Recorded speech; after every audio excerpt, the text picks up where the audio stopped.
నాకు మ్యాంగో సుత్తి తినాలంటే నచ్చట్లేదు రెసిపీ చేసావా మ్యాంగోతోనా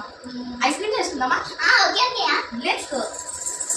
సో ఇప్పుడైతే నేను ఒక మ్యాంగో తీసుకున్నా గైస్ దాన్ని అయితే కట్ చేస్తున్నాను స్లైసెస్గా అయితే కట్ చేసుకోండి మీరు కూడా ఆ పీసెస్ అన్నీ మిక్సీ జార్లో వేసుకోండి చిన్న టీ గ్లాస్ అంతా మిల్క్ వేసుకోండి తర్వాత 2 టేబుల్ స్పూన్స్ ఆఫ్ చక్కెర వేసుకొని మిక్సీ పట్టేసుకొని బాదం పప్పులు జీడిపప్పులు కట్ చేసుకొని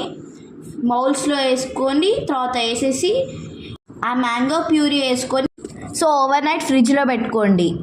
సో మన mango ice cream ready mummy ఇట్లా ఏంటి బేటా ఎవరు చేశారు నేనే నిన్న చెల్లడిన చేసిన బయటికి వెళ్ళావు కదా అప్పుడు ఓకే టేస్ట్ చేసి చెప్తాను దేంతో చేసావు బొబ్బి అది మ్యాంగోతో మ్యాంగో క్యాష్యూ బాదం నువ్వు అడిగావా అక్కడే సూపర్ ఎమ్మె ఉంది ట్రై చేయండి మీరు కూడా